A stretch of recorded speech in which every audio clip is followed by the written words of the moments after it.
और चलिए lunch time की शुरुआत करते हैं। सबसे पहले आज की बड़ी 3 खबरों के साथ। 10वीं और 12वीं के छात्रों में परीक्षा का तनाव, परीक्षा का जितना भी स्ट्रेस होता है उसको काफी हद तक कम करने के मकसद के साथ आज प्रधानमंत्री नरेंद्र मोदी मैदान में उतरे। छात्रों के साथ परीक्षा पर चर्चा कार्यक्रम उन्होंने किया। प्रधानमंत्री नरेंद्र मोदी ने कुछ छात्रों से परीक्षा और उनके जुड़े हुए तनाव और उनसे जुड़े हुए तमाम मुद्दों पर बातचीत की है और चर्चा की है। लेकिन ये संदेश पूरे देश के छात्रों के लिए प्रधानमंत्री ने दिया। परीक्षा पर चर्चा के इस कार्यक्रम में कई नामी हस्तियां भी हिस्सा ले रही हैं। वहीं बेंगलुरु के आसमान में दूसरी खबर जो हम आपको दिखा रहे हैं वो है आज वायुसेना का दमखम यहां पर देखने को मिला। रक्षा मंत्री राजनाथ सिंह ने आज यहां पर एरो इंडिया 2025 के कार्यक्रम की शुरुआत की। इस एयर शो के दौरान वायुसेना के ताकतवर फाइटर जेट्स ने आसमान में हैरतअंगेज करतब दिखाए हैं। वहीं महाकुंभ की तीसरी तस्वीर भी देख लीजिए। आज राष्ट्रपति द्रौपदी मुर्मू यहां पहुंची। उन्होंने संगम में आस्था की डुबकी लगाई। प्रयागराज आगमन पर सीएम योगी आदित्यनाथ ने राष्ट्रपति का भव्य स्वागत भी किया।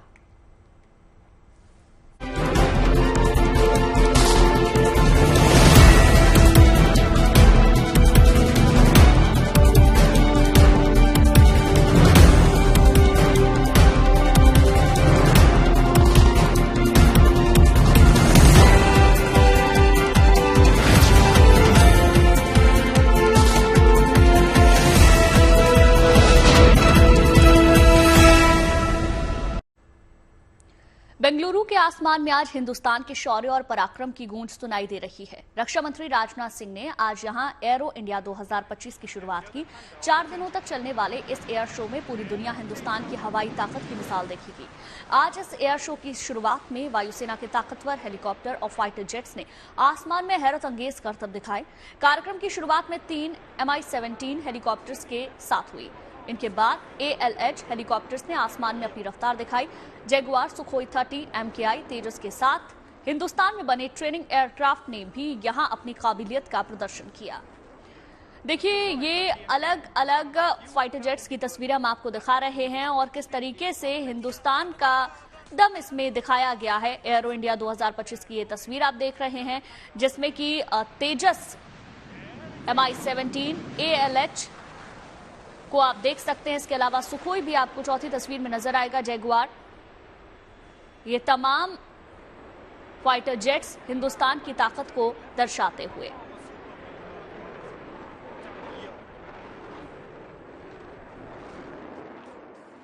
इंडिया का यह महाकुंभ भारत की शक्ति को दर्शा रहा है। एक तरफ जहां परंपरा और अध्यात्म का महाकुंभ चल रहा है तो वहीं दूसरी तरफ पराक्रम और आयुध का महाकुंभ चल रहा है। ये कि हमने न ही किसी देश पर कभी आक्रमण किया है और न ही हम किसी ग्रेट पावर राइवलरी में कभी शामिल हुए हैं।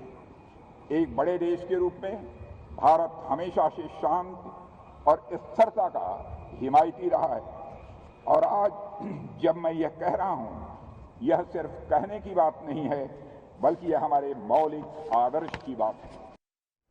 तो बेंगलुरु में चल रहे इस एयर शो के तमाम रंग दिखाने के लिए हमारी सहयोगी शिवानी शर्मा भी वहां पर मौजूद थी। ग्राउंड जीरो से उन्होंने जायजा लिया है, वही रंग आप तक पहुंचा रही हैं। देखिए जरा।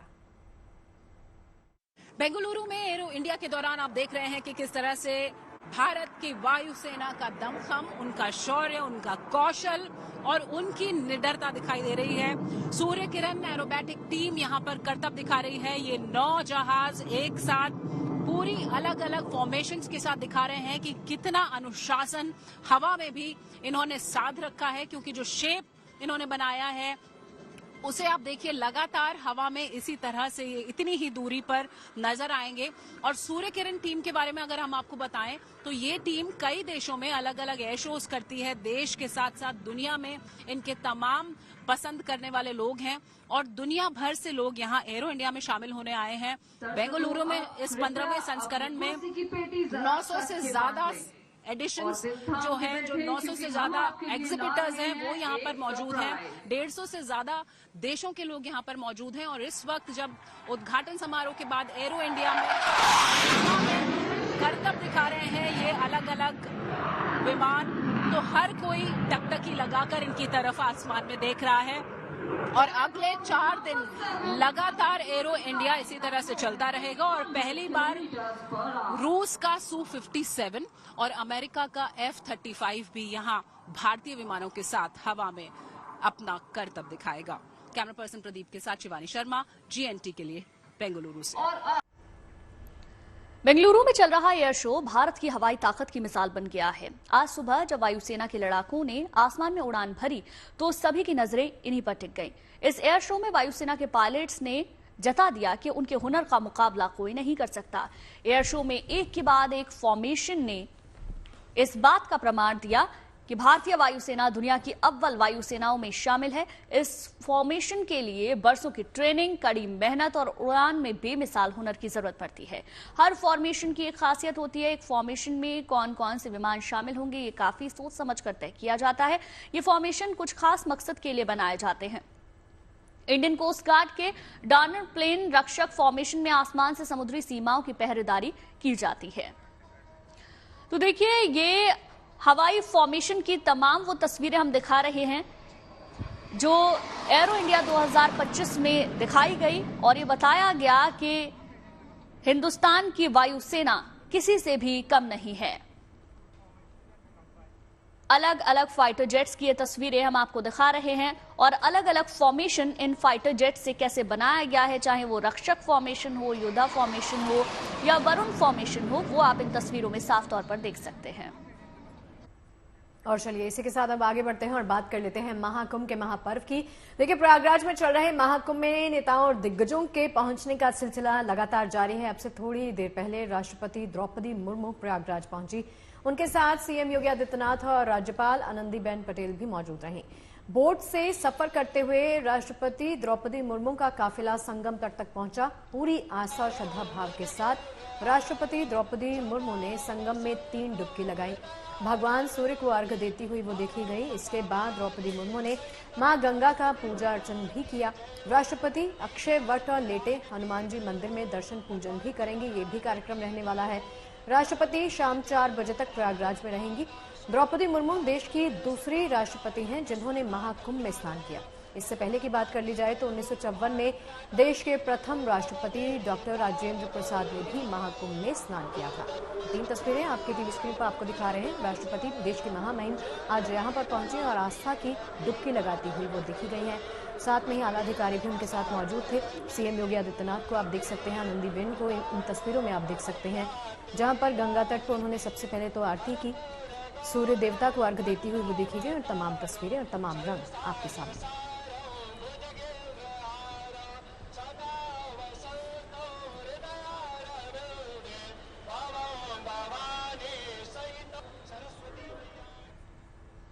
राष्ट्रपति का हेलीकॉप्टर आज सुबह करीब 9:30 बजे बमरौली एयरपोर्ट पर लैंड हुआ। यहां राज्यपाल आनंदीबेन पटेल, सीएम योगी ने स्वागत किया। राष्ट्रपति का काफिला वहां से अरैल घाट के लिए पहुंचा। फिर बोट से राष्ट्रपति, सीएम योगी और राज्यपाल आनंदीबेन पटेल के साथ संगम पहुंची। बोट से सफर के दौरान राष्ट्रपति का बेजुबानों के प्रति प्रेम भी नजर आया। राष्ट्रपति ने पक्षियों को दाना डाला। बड़ी संख्या में पक्षी इस दौरान बोट के आसपास मंडराते दिखे। नजारा बेहद ही खूबसूरत था। बोट से सफर करते हुए राष्ट्रपति संगम पहुंची और वहीं आस्था की डुबकी लगाई।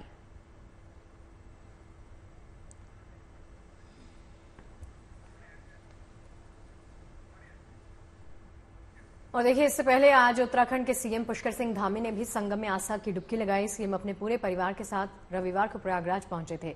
आज सुबह सीएम धामी फैमिली के साथ बोट पर बैठकर त्रिवेणी संगम पहुंचे। मुख्यमंत्री ने महाकुंभ नगर पहुंचकर त्रिवेणी संगम में पावन स्नान किया। सीएम धामी ने अपनी माताजी को प्रयागराज महाकुंभ में स्नान भी करवाया। स्नान ध्यान के बाद धामी ने पूरे भक्ति भाव के साथ भगवान सूर्य को अर्घ्य दिया और प्रभु से समस्त प्रदेशवासियों के कल्याण की कामना करते हुए भी वो देखे गए। इसमें स्नान करना, डुबकी लगाना अपने आप में बहुत बड़ा धर्म का काम है और अच्छा लग रहा है। यहाँ पर आकर पूरे देश दुनिया के लोग यहाँ आ रहे हैं और आस्था की डुबकी लगा रहे हैं। मैं भी अपने को धन्य समझता हूँ। देवभूमि उत्तराखंड से ही माँ गंगा भी आती है, यमुना भी आती है और संगम में आकर डुबकी लगाई है और निश्चित रूप से ये हमारे लिए बहुत ही मतलब मैं कहूँ कि मैं अपने को सौभाग्यशाली मानता हूँ कि मुझे भी इन करोड़ों करोड़ों लोगों के साथ यहाँ पर आस्था की डुबकी लगाने का अवसर मिला है। 2027 में वहाँ पर प्रस्तावित है कुंभ हमारा, और उसकी हम लोग पूरी तैयारी प्रारंभ हमने कर दी है, और हमारा प्रयास रहेगा कि वह भी एक ऐतिहासिक और सभी के लिए सुविधाजनक कुंभ का आयोजन हो। इस बीच आपको बता दें कि कुंभ नगरी में आस्था का सैलाब उमड़ रहा है। प्रयाग नगरी में भारी संख्या में श्रद्धालुओं के पहुंचने से जबरदस्त भीड़ देखने को मिल रही है। देखिए, जो रास्ता संगम की ओर भी जाता है और जो रास्ता लेटे हुए हनुमान जी की ओर भी जाता है, लेकिन उससे पहले मैं आपको रूबरू कराऊंगा यहाँ श्रद्धालुओं के तांते से जो सामने उमड़ पड़ा है। ये देखिए सामने की तस्वीर, ये सुबह की तस्वीर है और कैमरामैन रोहित जूम करेंगे। ये वो सामने की रोड है जहां से आप जब संगम के लिए आते हैं तो एक रास्ता सामने जाता है और एक रास्ता इस तरफ आता है, और उसके इधर ही से एक रास्ता आता है लेटे हुए हनुमान जी के पास से। तो कुल मिलाकर ये तस्वीर आपको हम दिखा रहे हैं कि किस तरीके से जो भीड़ है वो यहाँ उमड़ी पड़ी है। श्रद्धालुओं का तांता यहाँ लगा हुआ है। कुल मिलाकर कहानी यहाँ पर ये है कि तस्वीरें पहले दिखाइए सामने की जूम करके कि किस तरीके की जो भीड़ है वो यहाँ उमड़ पड़ी है। ये बड़ी बात है कि ऐसा क्यों हुआ है। देखिए आज मंडे है, सोमवार है, और माघी पूर्णिमा को भी अभी 1-2 दिन का समय है, यानी कि 12 तारीख को माघी पूर्णिमा है जिस दिन स्नान होना है। तो 2 रीजन इसके हो सकते हैं कि माघ का जो दौर है या जो योग लगता है वो समापन के करीब है। ये हो सकता है कि इस वजह से तमाम श्रद्धालु इकट्ठा आ गए हैं। एक ये फैक्ट है कि उनको लगा कि 3 अमृत स्नान खत्म हो गए हैं और अब प्रयागराज में भीड़ नहीं लगेगी, इसलिए तमाम परिवारों ने पूरी प्लानिंग कर ली कि भाई हम अब आ जाते हैं। और चलिए प्रयागराज से तमाम रंग दिखाने के लिए हमारे सहयोगी आशीष श्रीवास्तव हमारे साथ जुड़ गए हैं। सीधा उन्हीं का रुख कर लेते हैं। आशीष, सबसे पहले तो ये समझना चाहेंगे कि माघ के मद्देनजर कहा जा रहा है कि आज भी श्रद्धालुओं का रैला जो है यहाँ पर उमड़ता हुआ देखा जा सकता है। क्या कुछ रंग नजर आ रहे हैं आज? देखिए, मैं आपको बता दूं, पहली बात तो अगर मेरे पीछे आप कुछ लोग नहीं पा रहे हैं तो वजह साफ है कि यहाँ पर राष्ट्रपति मुर्मू मौजूद है। आज इतिहास का सबसे बड़ा वो दिन है जब कोई दूसरी राष्ट्रपति भारत की यहाँ पर महाकुंभ में स्नान करने के लिए आई है। तो ये अपने आप में ही महाकुंभ की एक विशाल शैली है, या कह सकते हैं विशाल संरचना है जहाँ पर खूब पहुँची है। इसके बाद आज उन्होंने अक्षयवट जो है वहाँ पर जाएंगी, जो अक्षयवट, उसके बाद हनुमान लेटे हुए मंदिर। तो आप जो मेरे पीछे श्रद्धालुओं को अभी नहीं देख पा रही, तो वजह है कि अभी रोका गया है थोड़ी देर के लिए, चूंकि राष्ट्रपति का सीधे आगमन होने वाला है। लेकिन अगर मैं दूर कैमरा पर्सन से कहूँगा तो आप देखिए कि किस तरीके से भीड़ बैरिकेडिंग के पास पूरी तरीके से बंच में मौजूद है। वहाँ पर इतने ज़्यादा कह सकते हैं श्रद्धालु पहुँच गए हैं अचानक से, जिसकी वजह से चारों तरफ से प्रयागराज की जाम की स्थिति बन गई है। यहाँ तक लोग तकरीबन 7-8 किलोमीटर पैदल भी चलना पड़ रहा है, वो तो उनका अलग पॉइंट है। मैं यहाँ पर दिखाऊंगा आपको, कैमरा पर्सन से कहूँगा, देखिए रंगोली कितनी सुंदर बनाई गई है। ये वेलकम के लिए की भी है और श्रद्धालुओं के लिए भी है कि श्रद्धालु यहाँ पर आते हैं तो यहाँ महाकुंभ का किस तरीके से एक्सपीरियंस होता है। बिल्कुल आशीष, हमने वो तस्वीरें भी हमारे दर्शकों को दिखाई जब महामहिम ने त्रिवेणी में स्नान किया। अभी आगे का क्या कार्यक्रम रहने वाला है उसके बारे में बताएं। क्या लेटे हनुमान मंदिर के पास ही आप मुझे नजर आ रहे हैं, तो क्या राष्ट्रपति अभी वहां पर गई हुई हैं या आगे का क्या कार्यक्रम है? बिल्कुल, देखिए इसके बाद स्नान करने के बाद वो लेटे हुए हनुमान मंदिर के दर्शन करेगी। जो कहते हैं कि जब कुंभ आइए और लेटे हुए हनुमान मंदिर के दर्शन ना करिए तो कुंभ पूरा भी नहीं माना जाता है। कहीं ना कहीं सोचते हैं लोग, आस्था का केंद्र तो यहीं से 5 में कुछ दूरी पर अगर आपको झंडा दिखाई दे रहा है तो वो लेटे हुए हनुमान मंदिर का है। वहाँ पर हनुमान जी विराज करते हैं, ऐसा माना जाता है और यहीं पर मान्यता है, यहीं पर वो आएंगी। और उसके बाद यहाँ पर जो डिजिटल कुंभ उत्तर प्रदेश सरकार ने जिसको आयोजित किया है उसके वहाँ पर भी जाकर देखेंगे कि किस तरीके से डिजिटली लोगों से इस कुंभ के बारे में कनेक्ट किया जा सका है। उसके साथ साथ उसकी खूबी को भी जानेंगे। अक्षय वट पर जाएंगे। अक्षय वट जो अमृत बताते हैं वहाँ पर स्थान है, वो वट ऐसा है जहाँ पर अमृत मिला था, तो उस जगह पर अक्षय वट भी जाएंगे। तो वहाँ पर भी वो पहुँचेंगी देखने के लिए, वहाँ पर भी श्रद्धा के तौर पहुँचेंगी।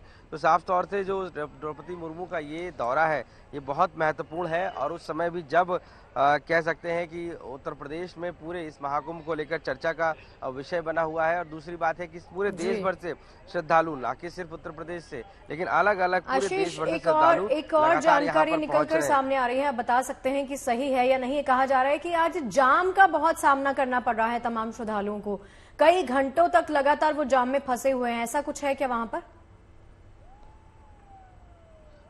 बिल्कुल, देखिए मैं आपको बताऊं, जाम की स्थिति ऐसी है कि जो सफर 4 घंटे का है वो लोग 10 घंटे में पूरा कर रहे हैं। यानी कि प्रयागराज आने के लिए लोगों का तांता लगा हुआ है, क्योंकि उनको मानना था कि मौनी अमावस्या हो गई है, कई अमृत स्नान हो गए हैं। भले ही 12 तारीख को अब अमृत स्नान है इस बार का, लेकिन उसके बावजूद लोगों का ये सोचना है कि अब भीड़ कम हो गई तो अब स्नान के लिए चल दिया जाए। और लेकिन इसकी वजह से लगातार ये समझिए कि इतने ज़्यादा श्रद्धालु अब पहुँच गए हैं, जिसकी वजह से आसपास प्रयागराज में इतनी गाड़ियों का तांता लगा है कि उनको रोकना पड़ रहा है, मुश्किल हो रही है। लाखों की तादाद में गाड़ियां ये समझिए कि प्रयागराज पहुंच चुकी हैं और जगह उतनी कम है कि वहां पर गाड़ियों को एक साथ नहीं रखा जा सकता है। तो ऐसे में उनको डाइवर्ट किया जा रहा है, कई किलोमीटर लंबा उनको रोका जा रहा है, जिसकी वजह से श्रद्धालुओं में भी नाराजगी है कि उनको बहुत लंबा सफर तय करना पड़ रहा है, उनको बहुत ज़्यादा ट्रैफिक जैम की स्थिति भी मिल रही है। और इसके साथ साथ जब वो यहाँ पहुँचते हैं तो उनको गाड़ियों से बहुत दूरी पर उतार दिया जाता है और उतारने के बाद उनको पैदल चलने के लिए बोला जाता है। तो मान के चलिए कि 10 किलोमीटर पैदल चल रहे हैं। तो स्थिति ऐसी है कि श्रद्धालु में थोड़ा सा नाराजगी ये है कि जिस तरीके से यहाँ पर पैदल चलना पड़ रहा है, यहाँ पर चारों तरफ जाम की स्थिति है, तो प्रशासन को इससे कहीं ना कहीं निजात दिलाई जानी चाहिए। हालांकि जब वो संगम में डुबकी लगा लेते हैं काफी परिश्रम के बाद, तब उनको आशीष ये बताएं कि अगर भीड़ की स्थिति इतनी ज्यादा है, बड़ी संख्या में वहां पर लोग पहुंच रहे हैं, तो जो पुल वहां पर बने हुए हैं, क्या उन पुल को खोला हुआ है या कुछ पुल बंद किए गए हैं? क्योंकि महामहिम वहां पर पहुंची हुई हैं, इससे पहले पुष्कर सिंह धामी सुबह वहां पर पहुंचे थे, तो क्या पुल सारे खुले हुए हैं या जगह जगह बैरिकेडिंग की गई है? जी बिल्कुल, देखिए जिस तरीके से महामहिम राष्ट्रपति का दौरा है और वो खुद संगम में डुबकी लगा रही है, तो एक तरीके से पूरी तरीके से यहाँ पर जो पुल हैं उनको बंद किया गया है। क्योंकि यहाँ पर 30 पॉम्पटन पुल हैं, जिसको बोलते हैं पीपा पुल, 30 पुल हैं, उन 30 पुलों पर बंद किया गया आवागमन। ऐसे में लोगों को जो अरैल की तरफ से आ रहे हैं, यानी कि नदी के दूसरी तरफ से जो लोग आ रहे हैं, उनको पूरा नदी क्रॉस करने के लिए जो मेन ब्रिज है उसको क्रॉस करके वापस आना पड़ता है संगम के लिए, क्योंकि संगम एक साइड में है और अरैल यानी घाट जो है वो दूसरी साइड में है। तो इस वजह से वो पूरा संगम में स्नान करने के लिए पूरी नदी को क्रॉस करके लंबे दौर से करके आ रहे हैं। इसके साथ साथ जो गाड़ियाँ बहुत दूर अरैल में पार्क की जा रही, चूँकि सबसे बड़ा प्रशासन ने किया है कि जो गाड़ियों से लोग आ रहे हैं उनको रास्ता वहीं से डाइवर्ट कर दे रहे हैं, बाहर से बाहर घूम के आने के लिए। तो इस वजह से कई किलोमीटर लंबा जाम भी लग जा रहा है और लोग वहां नहीं पहुंच पा रहे हैं जहां उनको जाना है। जी आशीष, चलिए बहुत बहुत शुक्रिया इन तस्वीरों के लिए और दिखाने के लिए, हमें जानकारी बताने के लिए। चलिए सीधे तस्वीरें आपको दिखा देते हैं। प्रधानमंत्री नरेंद्र मोदी फ्रांस के लिए रवाना हो रहे हैं और ये तस्वीरें आप देख सकते हैं, वेव करते हुए प्रधानमंत्री को अभिवादन करते हुए और नमस्कार करते हुए देख सकते हैं। फ्रांस दौरा जो कि प्रधानमंत्री का है, बेहद खास माना जा रहा है। द्विपक्षीय संबंधों के लिहाज से कहा जा रहा है कि प्रधानमंत्री जब वहां पर पहुंचेंगे तो बहुत सारे मुद्दों पर जो है बातचीत हो सकती है और फ्रांस के बाद प्रधानमंत्री आगे बढ़ेंगे और अमेरिका दौरे पर भी प्रधानमंत्री रवाना होंगे। देखिए कल एआई समिट है जिसमें शामिल होने के लिए प्रधानमंत्री मोदी जा रहे हैं। ये तस्वीरें हम आपको दिखा रहे हैं फ्रांस के दौरे के लिए प्रधानमंत्री रवाना होते हुए। उसके बाद भी अमेरिका प्रधानमंत्री मोदी को जाना है।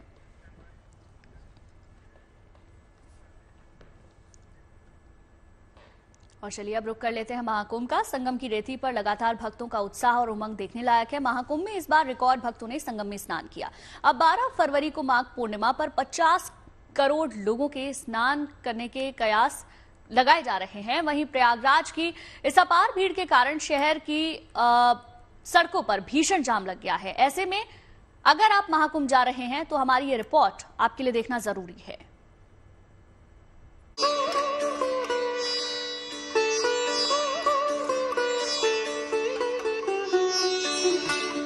अद्भुत, अलौकिक, दिव्य महाकुंभ, जहां संगम की रीति पर लगातार आस्था और श्रद्धा का ऐसा रेला उमड़ रहा है कि जहां तक नजर जा रही है दिख रहे हैं तो सिर्फ लोग ही लोग।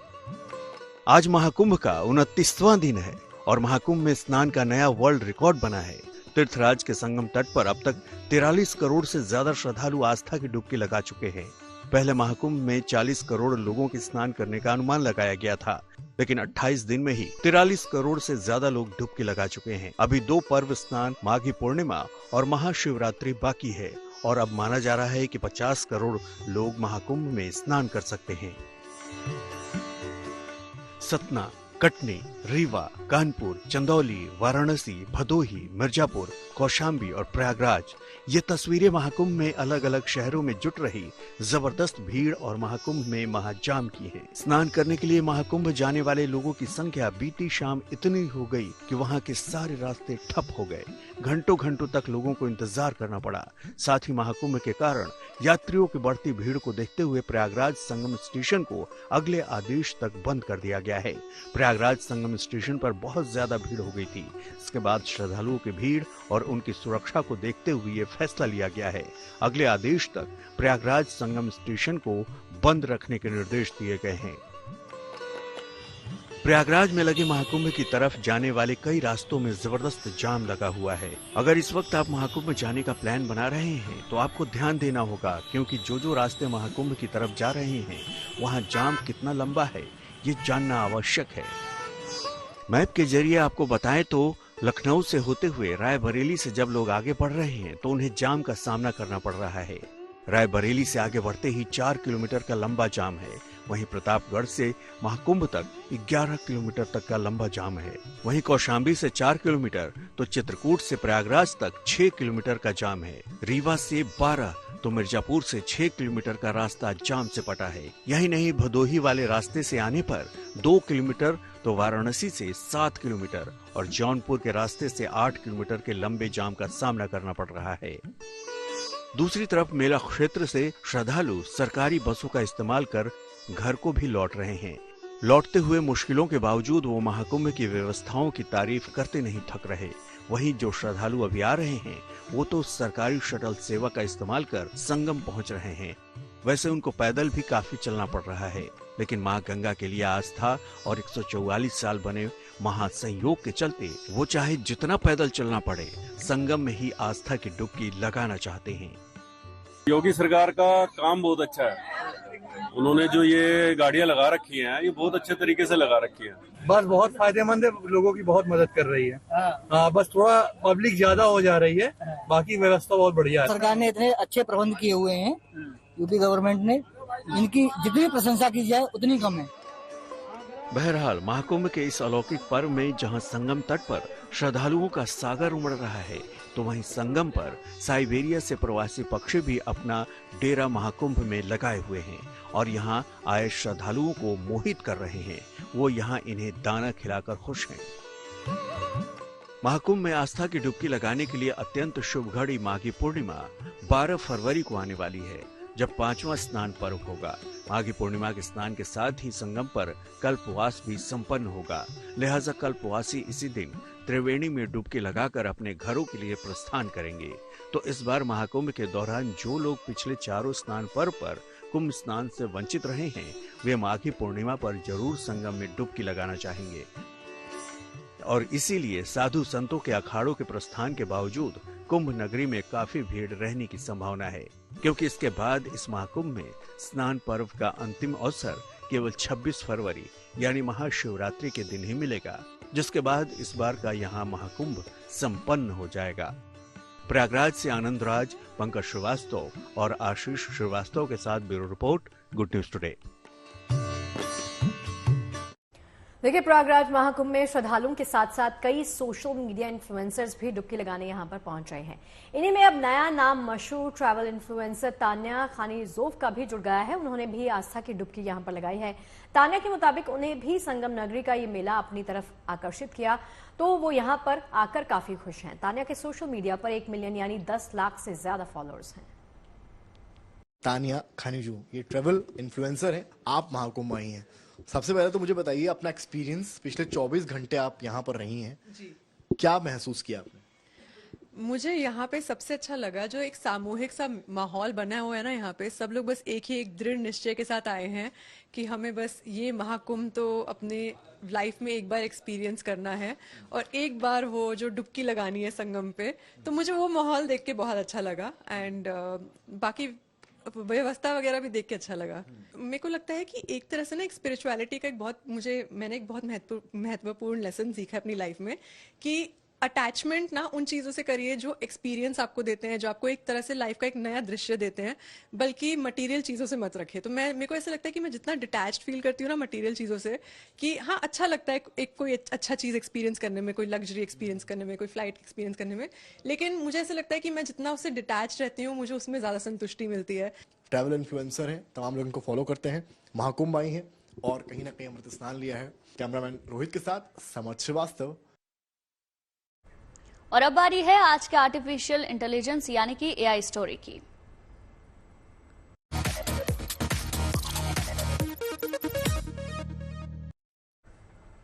और चलिए अब आपको एआई की दुनिया में लिए चलते हैं, जैसे कि गुंजन ने बताया एआई की स्टोरी दिखाने के लिए, जहां आने वाले कुछ दिनों में बहुत बड़ा आप सबको देखने को मिल सकता है। इसकी वजह है फ्रांस एआई वर्ल्ड में 109 बिलियन यूरो का निवेश करने की प्लानिंग कर रहा है। रविवार को राष्ट्रपति इमैनुअल मैक्रों ने एआई शिखर सम्मेलन के दौरान बड़ी घोषणा की और कहा कि आने वाले सालों में आर्टिफिशियल इंटेलिजेंस में फ्रांस 109 बिलियन यूरो का निवेश करने की योजना बना रहा है।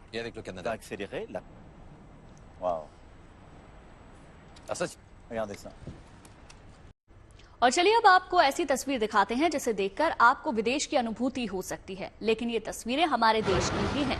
अब तक जो होम डिलीवरी ड्रोन से विदेशों में होती थी अब इंडिया में भी होगी। स्काई एयर मोबिलिटी कंपनी ने गुरुग्राम की 60 से 70 सोसाइटीज में ड्रोन डिलीवरी शुरू की है, जिसमें कंपनी का अच्छा रिस्पांस भी देखने के लिए मिल रहा है।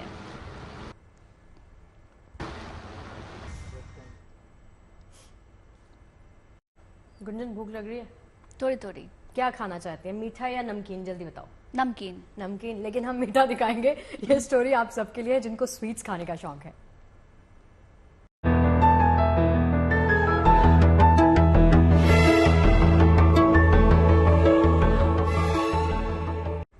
और चलिए अब बात हो जाए हिंदुस्तान के जायके की।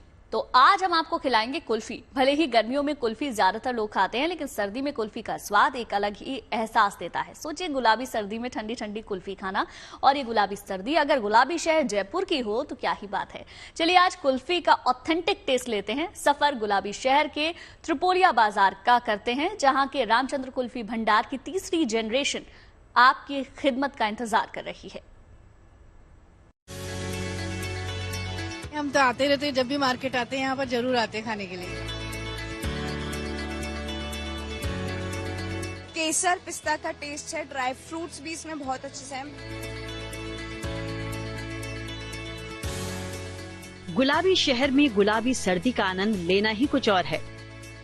धीमी धीमी धूप और ठंडी हवा, और ऐसे में हाथ में हो कुल्फी। वैसे तो कुल्फी तो आपने बहुत खाई होंगी, लेकिन इस कुल्फी की बात ही कुछ और है। हम अभी मौजूद हैं जयपुर की 25 साल पुरानी एक कुल्फी की दुकान में, जो कि वॉल सिटी के त्रिपोलिया बाजार में है। ये इस दुकान का नाम है रामचंद्र कुल्फी भंडार, जो अपनी कुल्फी, फालूदा और शेक्स के लिए पूरे शहर में जानी जाती है। जयपुर शहर में एक ऐसा कॉर्नर जो करीब 25 साल से रामचंद्र कुल्फी भंडार के रूप में स्थानीय ही नहीं बल्कि बाहरी लोगों को भी कुल्फी का स्वाद परोसता आ रहा है। ये हमारे दादाजी का किया हुआ है, फिर हमारे फादर साहब ने इनको चलाया और हम थर्ड जनरेशन आ गए इसमें, इसी काम के अंदर जो कुल्फी बनाते हैं रेगुलर। किस किस तरीके की कुल्फी और फालूदे हैं? इसमें कुल्फी आइसक्रीम है, रबड़ी है, फालूदे वाली है, जूस है और शेक्स है।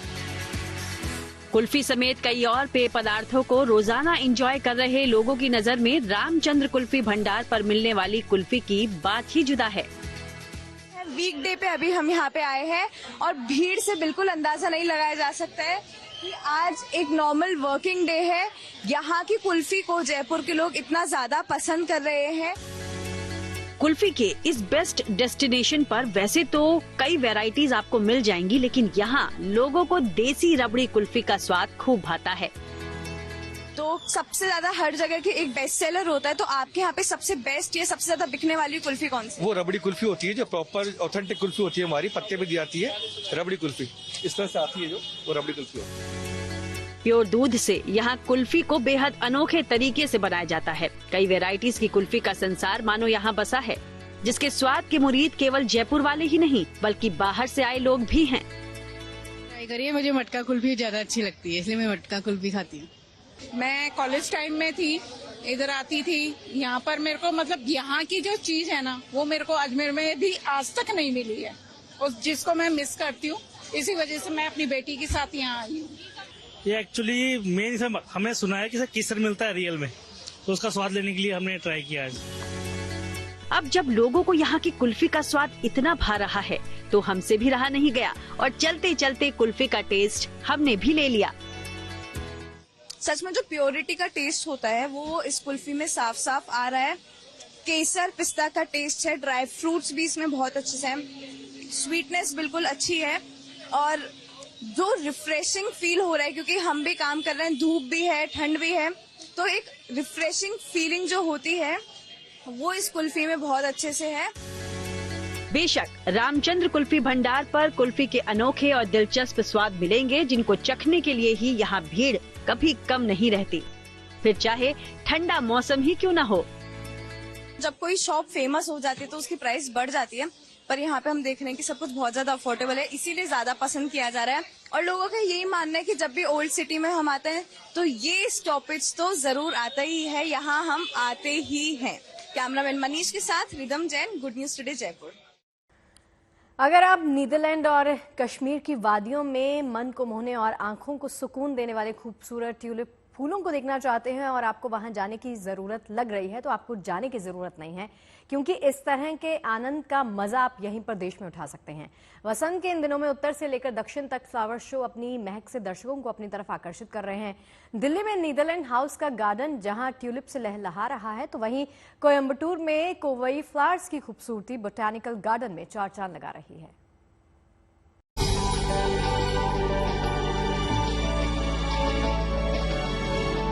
ट्यूलिप के फूलों का ये विशाल समंदर देख हैरान मत होइए।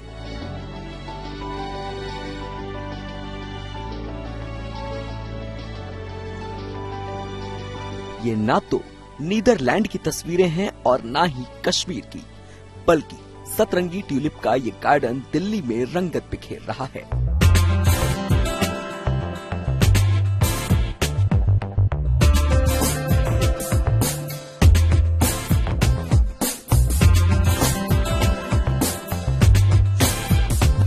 नीदरलैंड हाउस के इस गार्डन में खिले हैं रंग बिरंगे इंद्रधनुषी रंगों से सजे 60,000 से भी ज्यादा ट्यूलिप के फूल। दरअसल भारत में नीदरलैंड की राजदूत मारिसा गेरार्ड्स के रेजिडेंस पर इन फूलों का नजारा पेश किया गया, जिनकी खूबसूरती पर फिदा होकर फूल प्रेमी इन्हें निहारने पहुंचे।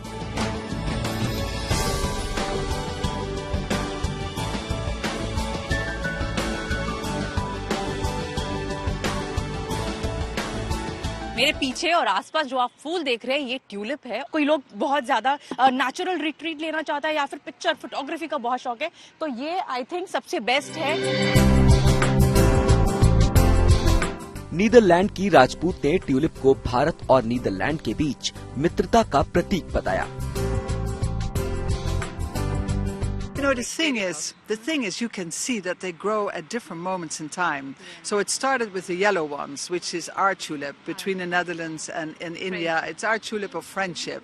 And so the first one that were blooming here were the yellow ones, so I love them.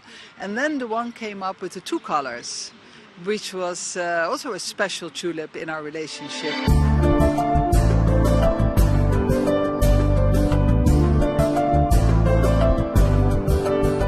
Netherlands को ट्यूलिप्स की धरती भी कहा जाता है। इसके अलावा ट्यूलिप तुर्की, ईरान, कजाकिस्तान, चीन, अमेरिका, कनाडा, फ्रांस और भारत में मुख्य रूप से कश्मीर में भी उगाए जाते हैं। जैसे कमल का फूल हमारे इतिहास और संस्कृति से जुड़ा है, ठीक उसी तरह ट्यूलिप नीदरलैंड की पहचान है। वहाँ ये पुनर्जन्म और नए आरंभ का प्रतीक माना जाता है।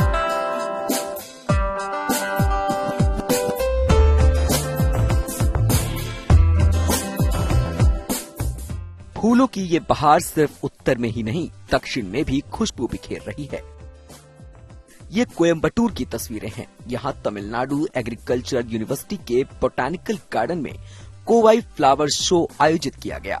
गार्डन में कोवाई फूलों से कलाकृतियां भी बनाई गई हैं, जहां दर्शक आकर सेल्फी ले रहे हैं और फूलों की महक स्मृति में संजोकर ले जा रहे हैं। 200 से ज्यादा किस्म के फूल कोवाई फ्लावर शो में 4 चांद लगा रहे हैं। इसीलिए हर उम्र के लोगों के लिए यहाँ आना किसी रोमांच से कम नहीं है। इनकी महक से लोग इन्हें देखने के लिए खिंचे चले आ रहे हैं। उत्तर हो या दक्षिण, इन फ्लावर शो की रंगत बसंती उत्सव को महका रही है और ये इंद्रधनुषी नजारे हर नजर को लुभा रहे हैं। दिल्ली से मनीषा लड्डा के साथ bureau report, good news today. चलिए, लंच टाइम में हम आपको प्रेरित करने वाले विचार दिखाते हैं। आइए अब देखते हैं आज का विचार। डॉक्टर सर्वपल्ली राधाकृष्णन ने कहा है कि पुस्तकें वो साधन हैं जिनके माध्यम से हम विभिन्न संस्कृतियों के बीच पुल का निर्माण कर सकते हैं।